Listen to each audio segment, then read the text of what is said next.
chronobiological aging. Sometimes with good intentions, you can age yourself faster than your years. There's definitely truth to the idea of getting your beauty sleep.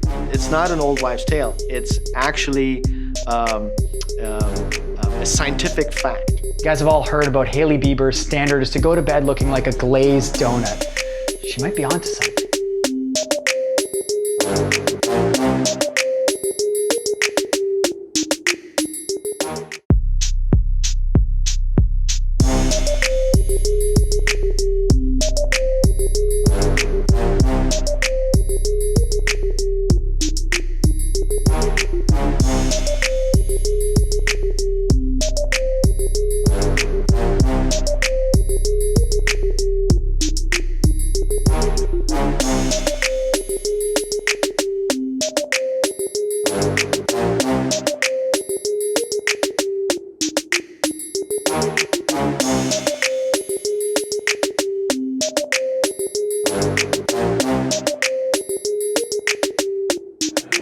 Ladies and gentlemen, welcome your hosts of Skinterviews, the expert series, George Skandalis and Nathan Strom. Hello! Welcome to another episode of Skinterviews, the expert series. Welcome everyone in our live studio audience today. Thank you so much for being here. Wow, I'm getting used to this. I get tingles every time I walk in here. I don't want to go back to regular work. I mean, I wish this was our work every single day. How do you all feel about that out there? Yes. Please help us. Help us make this our work every day by following us on at Skin.Terviews on Instagram. I almost got that wrong. 10 episodes in, you think I'd get this right. And of course, Facebook and LinkedIn, Skinterviews by Nathan and George. And we are taking over the world with Skinterviews.world. You've gotten us here. Thank you everyone that's here today. Thank you everyone that's watching at home. You got us here with season 1, season 2, and we are bringing you the expert series today. Of course, we always forget to say our names, just in case they don't know us yet. I'm George Skandalis. And I'm Nathan Strom. And we are bringing to you Skinterviews, the expert series. We have done 10 episodes with today included, and we've talked about a variety of different topics. But this one is probably one of the coolest topics we've gotten to talk about, and that we're going to hear from our experts on. I first got introduced to this topic today. We both did. Were you there too? I was in the same room as you when this happened. Really? Yes. You probably just didn't see me there. No, I didn't.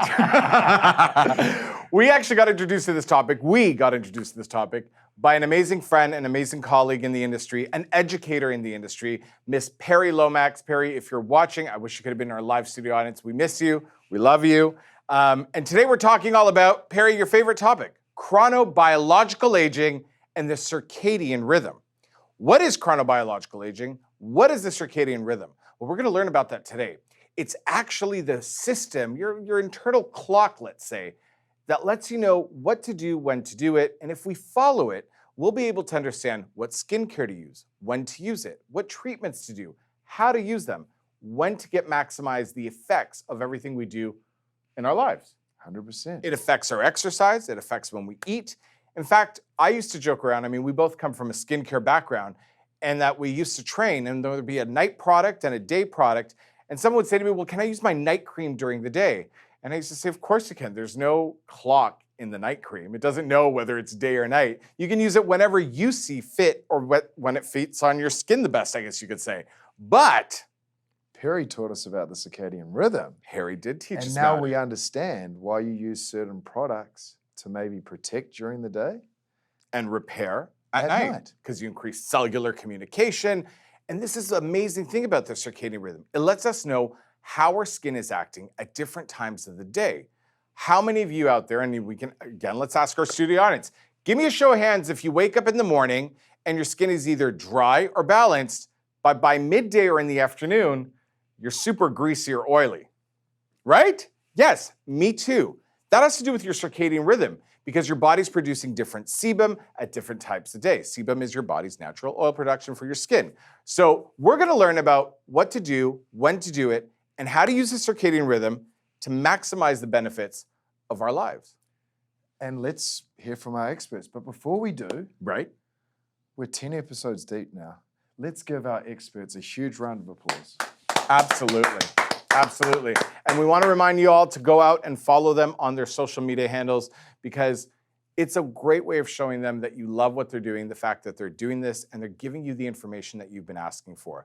We read all your comments, all your questions. We try to respond to everyone. So please send them through. We will get back to you. And you can even ask our experts if you go find them on their own social media. They're answering all your questions out there. If you live in a city near them, book a consultation.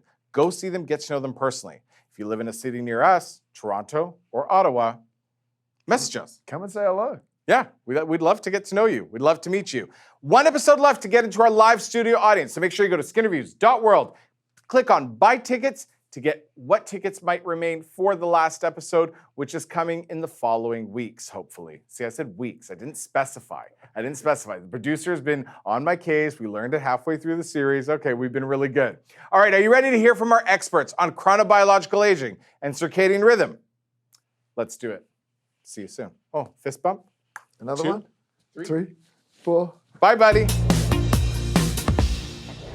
One of the reasons I love doing different things like these episodes that I learned from my colleagues, and I have to say I didn't know that much about it. I read a little bit, but I know that Dr. Doris Day and Dr. Guanche know a lot about this, so I'm going to pass it off to them. You have great control over your chronobiologic aging. So go back and watch those episodes on prevention and reversing aging, because those elements in there, diet, lifestyle, sleep, sex, happiness, gratitude, service, all of that affects your chronobiologic aging, and it can make it so that you age young. You know, my dad had one of my favorite lines. He always said he wanted to die young at an old age, and he figured out how to do that. So you can actually live a very long life and be young for a very, very long time. And it doesn't have to be a miserable decline to death. Actually, aging can be quite fun and exciting and something to look forward to. Cryobiologic, what? Okay, no, I am not the expert to comment on this at all. Do not judge me as a surgeon or human being, but perhaps I could defer this to someone with extensive knowledge. My next book is on the skin microbiome, and I'm writing it with a brilliant colleague who's a PhD, and we're really learning a lot about how your skin behaves at different times of the day and night and at different times of your life.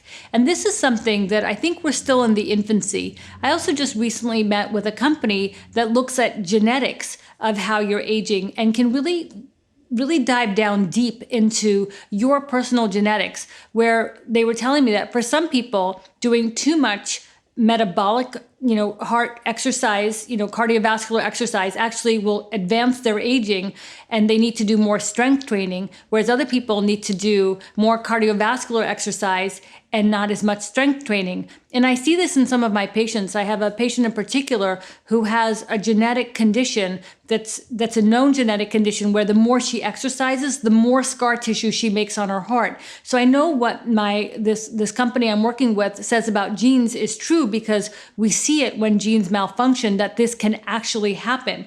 Like, who would ever even imagine that exercising too much can age you? But actually, I see it on a daily basis in some of my patients.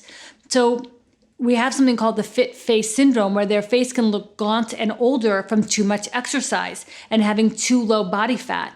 So there is definitely signs in the skin that can show your chronobiologic age. And sometimes with good intentions, you can age yourself faster than your years.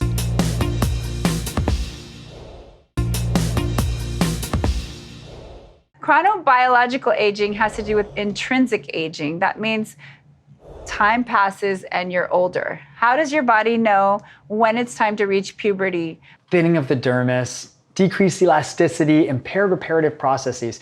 And this is very separate than those changes due to sun exposure that we call photoaging. All of that has to do with chronobiological aging, the timing that your body has within itself to let you know, your organism know, how old you are. After the 4th decade of life, unfortunately, we tend to see more significant changes, decreased skin resilience, more skin wrinkles and sagging, as well as an increased susceptibility to trauma.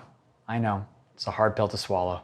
Your chronology is how long you've been alive. So the number of years that you have is your chronologic aging. We start at birth and we're up to where we are. Your biologic aging is completely different. And the older you get, the more it can diverge and vary. So someone who's taken great care of themselves may biologically age, physiologically age, very different than their chronologic aging.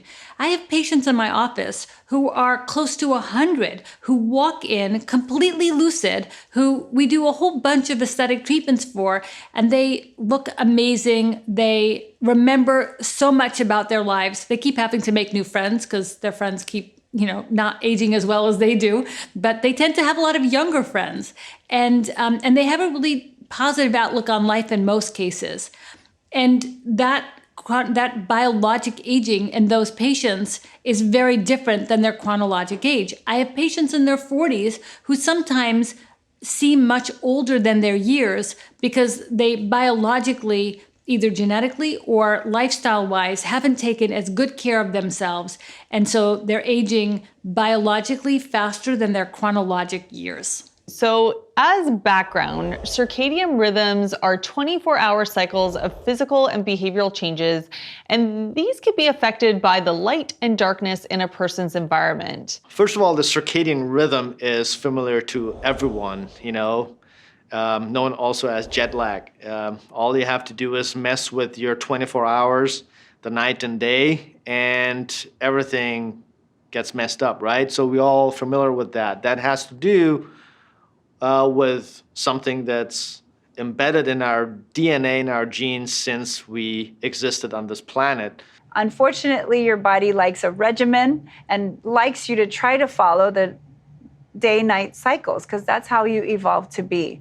And so, yes, you can promote a sense of well-being. Your cells can be healthier, your body healthier, and your skin looks healthier because you're not stressing your system as much as when you do when you go to bed late one night, early one night, and you keep changing your schedule and your body just doesn't know what to expect. We notice it in ourselves a little bit, maybe less so than in kids, but it's very obvious that in children when that they're creatures of habit, we're creatures of habit, and when you do the same routine, when they sleep at the same time, when they get up at the same time, even if they go to bed later, for example, that clock is sort of set, and they certainly function a lot better when that circadian rhythm is nurtured. Circadian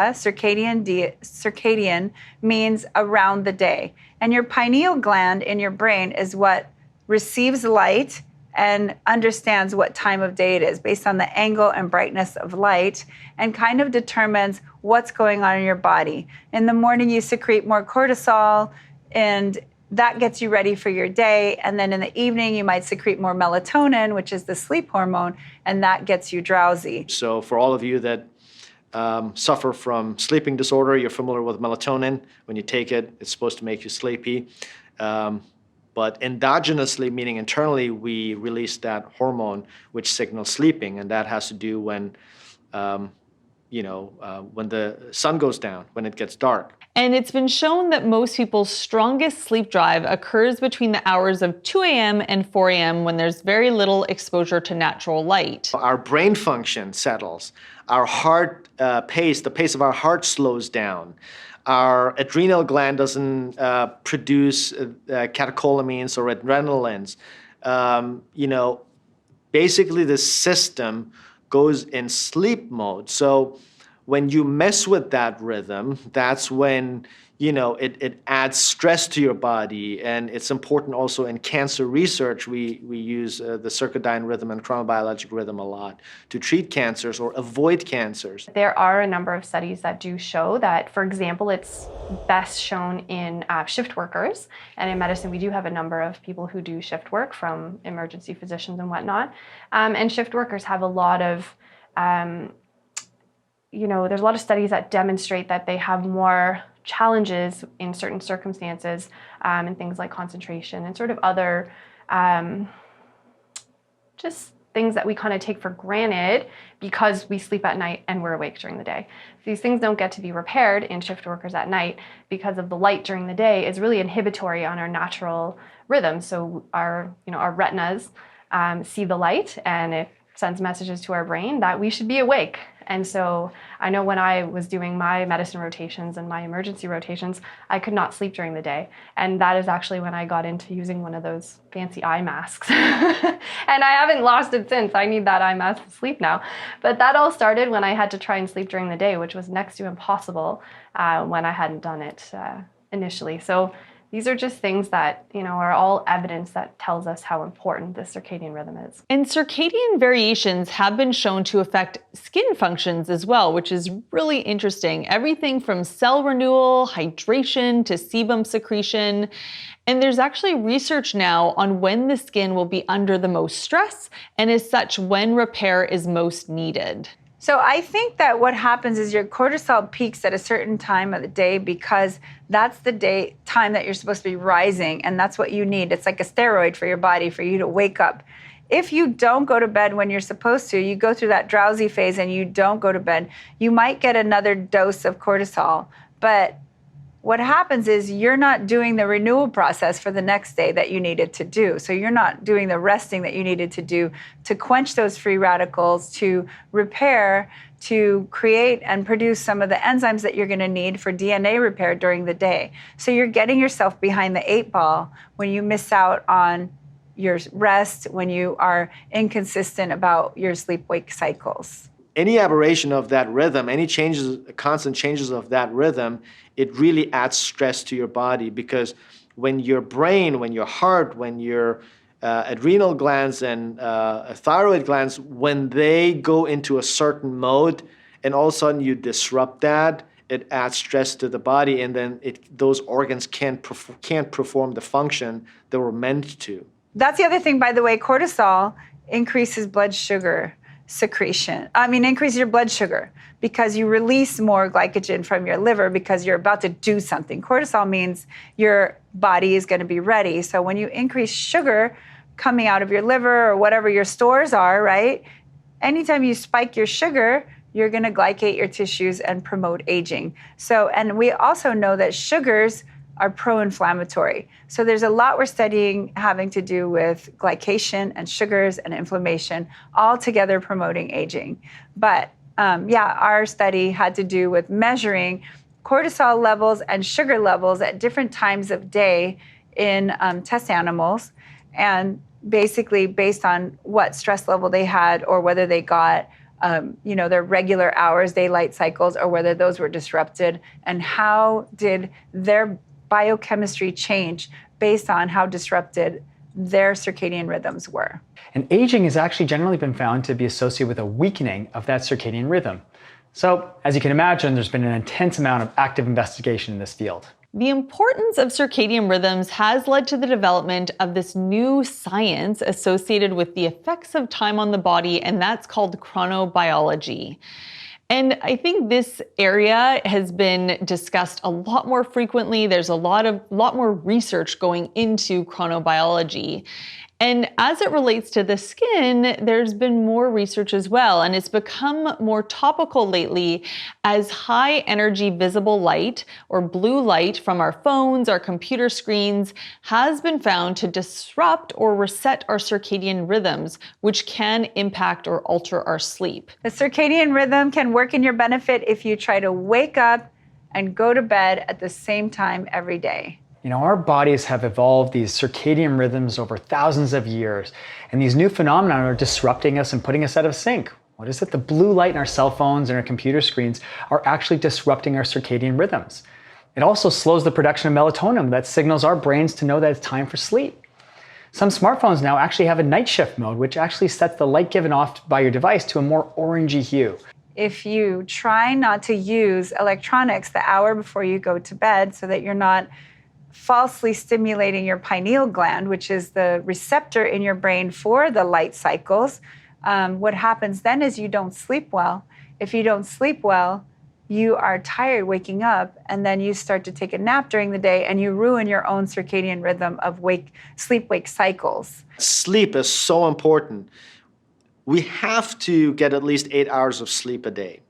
Now, this is really hard to do when it comes to real life, but this is the way that you can keep your system running as smoothly as possible and functioning as well as possible. We know that lack of sleep not only causes, obviously, aging, premature aging, whether it's skin or anything else, of any organ, but also heart disease.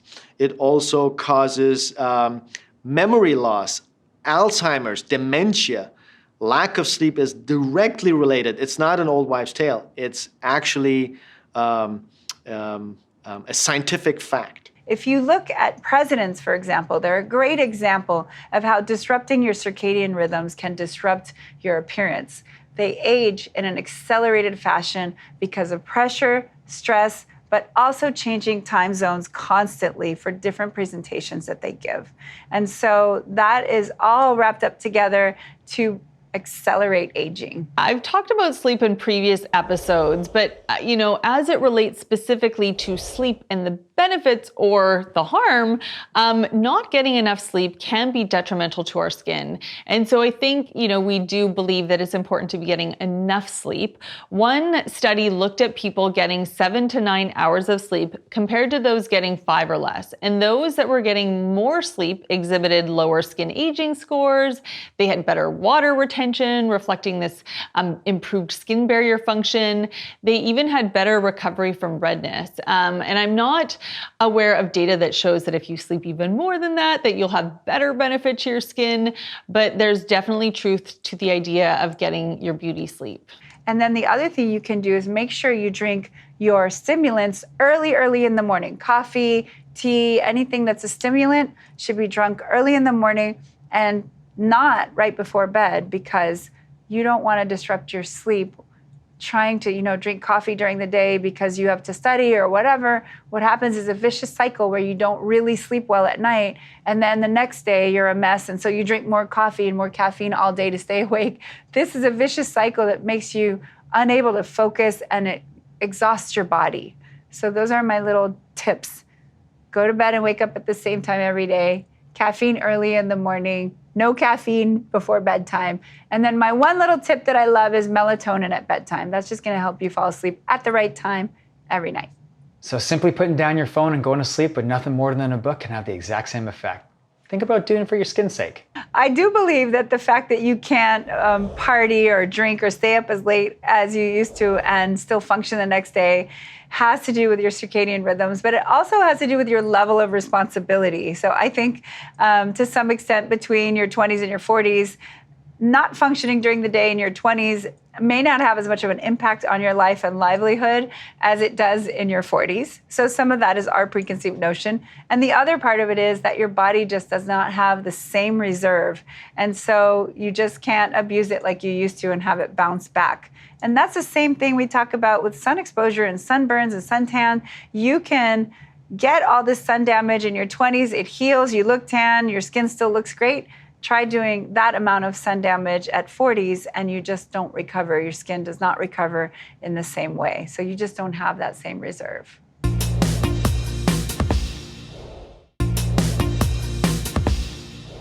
Let's use our circadian rhythm to understand how our skin operates at different times in the day. Let's go back to one of my previous tips, sleep. So according to a 2014 study, our circadian rhythm really affects skin repair and function. Translation, your skin actually knows what time it is. When you sleep, your skin is in repair mode, right? Cells rebuild at all stages of sleep. And that's why the majority of the cell turnover happens when we sleep, and also the increased cellular communication. So at night, skin also loses lots of moisture. We have overnight transepidermal water loss, and that's why it's so important to have a good barrier night cream to really prevent that moisture from escaping while we sleep. You guys have all heard about Hailey Bieber's standard is to go to bed looking like a glazed donut. She might be onto something. We always get asked as dermatologists when we're doing magazine things, like, when's the best? Why does stuff work better at night? Because at night you're not assaulted by all the oxidative stress when you're outdoors, from ultraviolet light to pollution, wind. So things have a better chance of absorbing. You're also warm, so your skin is more vasodilated, so things will absorb better. And also there's some evidence with the circadian rhythms that your skin is repairing itself more at night when you're sleeping. That's why sleep's so important, and with aging as well, so that things have a chance to repair. Apoptosis, it gets rid of old cells that are dying or need to die. That's why often things work better at night. One of the things that we know is that your skin loses water while you sleep, and that your oil production increases over the course of the day. So if you wake up in the morning and your skin is dry, it's not the time to add heavy moisturizers. You actually need a lighter moisturizer because you're going to start making oils over the course of the day. It's at night when you go to sleep that you now need to add extra hydration so you can protect extra water loss. You can protect against extra water loss from your skin, and then you won't wake up so dry. So people often chase what they see. They treat at the moment what they see in front of them, and they react to what they see instead of directing at the source. So you definitely have different times of day, different times of the month. You may have different levels of hydration and oil production in your skin.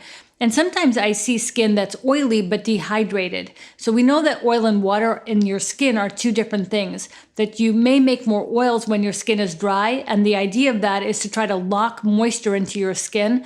But by adding hydration, using topical things like hyaluronic acid, you can actually hydrate your skin and make it less oily. You know, it might be worthwhile to break it down to kind of look at the different times of day and the impact on the skin according to research. So what happens in the morning is actually you have been compressing your tissues and sleeping and pressing your face into the pillow and all this, and you have not had the lymphatic drainage that you normally do during the daytime. So there's stasis in your skin. All that lymphatic fluid has just been sitting there. The only way lymph is drained out of your tissues is by muscle movement. So talking, walking, doing stuff. So that's why in the morning you'll find that your whole face is really puffy. And that's why I love jade rollers and gua sha. I used to be a total skeptic. Now I'm totally sold. And basically that promotes that lymphatic drainage through compression to kind of get that extra fluid out of your tissue. So you've had a little bit of stagnation in that case. During the day, we're in a more sort of protective or barrier type state with regards to skincare, so we're trying to prevent. The main concern with skin during the daytime is actually protection. And at this time, your skin's coming up against environmental aggressors. Whether it's smoke, pollution, bad foods that we eat, the UV. And this is why we often talk about the benefits of an antioxidant product in the morning. Put it on. It can be used prior to exposure to help protect. Using sunscreen, using ingredients, let's say, that will inhibit melanin production, so tyrosinase inhibitors, for example. In the afternoon, sebum production peaks. And this is why no matter how sort of matte your complexion is in the morning, by lunchtime, you start to get a little bit more shininess. As your cortisol peaks, you secrete more oil. It's like an androgen, and it stimulates oil glands. So you secrete more oil. So that's that mid-face shine that you get. At this stage, you know, certainly some people, they might use their blotter pad. And if you're dehydrated, it's really important to stay hydrated throughout the day because dehydration can actually stimulate oil production almost as a form of compensation. So those are some little tips for sebum production. So you should keep up on your water intake during the day. Don't wait till you're thirsty to drink water, because when you are thirsty, that means you're already dehydrated. That's when your thirst impulse comes, is when your body perceives dehydration. So you keep drinking water during the day. In the evening, the key here is that your evening skin routine, you want to focus on things that will repair and restore. And there's certain products that we typically reserve for evening application. For example, we can put the retinols on our skin that make us sensitive to light, which we don't want to put in the morning, but they're good for our skin. We want to put that on at night when we're not get exposed to UV light and such. As well as some of our other antioxidants and whatnot overnight to help our cells repair. So the cells in the skin are very similar to the cells in the brain. At night, they're always doing checks of themselves. In the brain, we see that if we ever watch, somebody or baby child fall asleep and they're twitching and they're doing sort of different muscle movements, and It's really like the brain's check on different activities as to whether things are all going as they should. And our skin is the same way. And the beginning part of the night is when the cell renewal starts happening, because all your other body systems are at rest. So that gives your skin cells, liver cells, spleen, all those areas a chance to regenerate. Stem cells in the epidermis have been shown to reproduce largely at night, and they're responsible for creating these new skin cells, so you want to repair at night. Nighttime, you also want to restore. It might be time to think about using a thicker emollient or moisturizer that can help counteract any irritation from your retinol, but it also can help hydrate your skin after you've had this transepidermal water loss. You've become more dehydrated over the course of the day. So the skin repairs its DNA cells more at night. It will also adjust, let's say it's functions in terms of transepidermal water loss, capillary blood flow. That actually partially explains why patients tend to be more itchy at night, why it bothers them more. We also say sometimes that it's just things are quieter at night, and you notice it more. But I think it does have to do with, again, physiologic processes that when the barrier is more permeable, that this is why you end up over time with, let's say, dryness of the skin because of the water loss, and then patients get, again, more itchy. So there's lots of things that happen in a circadian rhythm throughout the body and in particular in the skin. So knowing that is important in order to guide the patients as to what to use, when, and for what purpose. Yeah, and I mean, we talked about the different times of day and the different types of skincare that may help in this area of chronobiology. Certainly, evidence-based at-home skincare can overall help your skin, and number one is always sun protection. After that, having a good basic skincare routine, cleanser, potentially a moisturizer. And for someone looking at some of these more long-term preventative treatments, incorporating an antioxidant, that protection in the morning, retinol at night for repair, those are some great options, and they can be combined with cosmetic procedures as well that stimulate collagen. So interestingly, men actually have more collagen in their skin than women do. I know, we're lucky, but most men don't really put that much time and effort into skincare and SPF, so we really shoot ourselves in the foot. We waste all of the benefit of that intrinsic aging. Typical, right? But there is one key. Shaving actually really helps. It exfoliates the skin. So for the guys out there that have been growing their pandemic beards, take heed. Protection alone is not enough. You have to give your skin and your cells what it needs to also recover, because regardless of how much you protect or you don't protect, you're still getting exposed to various things during your awake time when you're out and about. In my skincare products, I have niacinamide, I have retinoic acid, and hyaluronic acid. Those are my three most important ingredients. But I also find that what I put in my body matters just as much, and there are some supplements I take. I take the TA65, which is telomerase. I take a very low dose of doxycycline called Oracea, which is a 40 milligram time release, so there's no antibiotic in it. It's just pure anti-inflammatory. And that has some data that shows it helps against wrinkles. And also vitamin D is probably one of the most important things that you could take. So those are the main things, along with metformin, which is another prescription. And I covered this on the news a while back, but metformin is probably one of the least expensive, most powerful anti-aging medications that we have, and it's just underutilized. So these are the things that I do. I do believe that your active ingredients like retinoids, glycolics, things that are really designed to change the way your cells divide or to improve the condition of your skin should be used at night. And daytime, you should focus on antioxidants and sun protection. Antioxidants are another version of sun protection. That's a little known fact. They are free radical quenchers. So vitamin C, for example, quenches free radicals, but free radicals are formed due to UV radiation. So you really want to use those antioxidants during the day, SPF for sure during the day, and then renewal items like retinol that stimulates collagen production and turns over cells faster. That should be done at nighttime.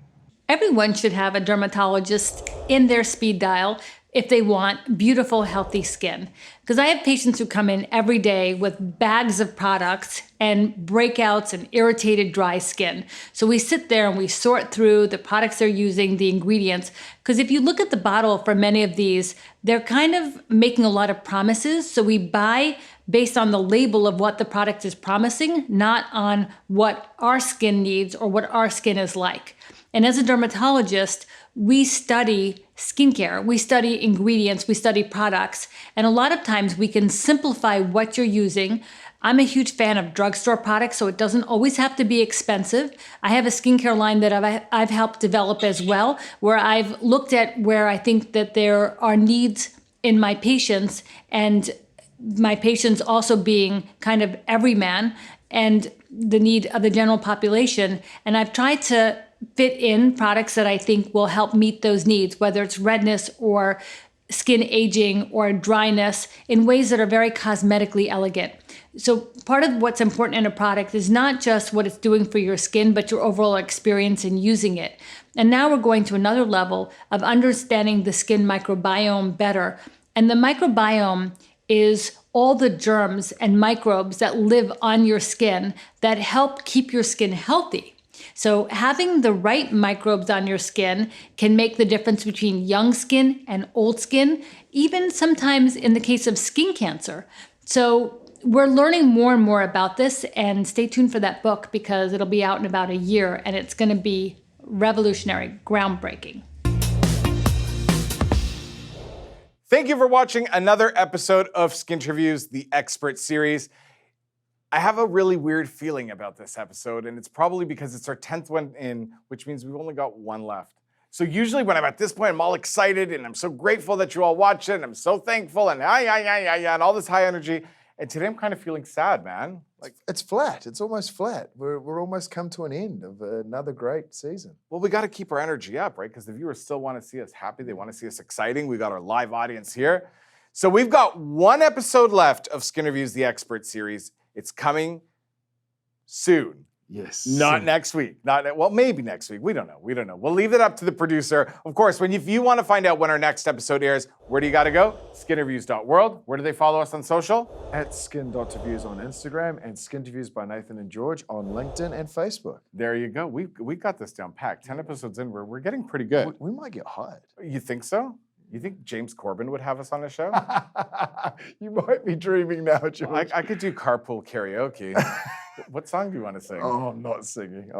Why? I've got a terrible voice. Well, come on. This one was all about the circadian rhythm. Let's do. If you could turn back time.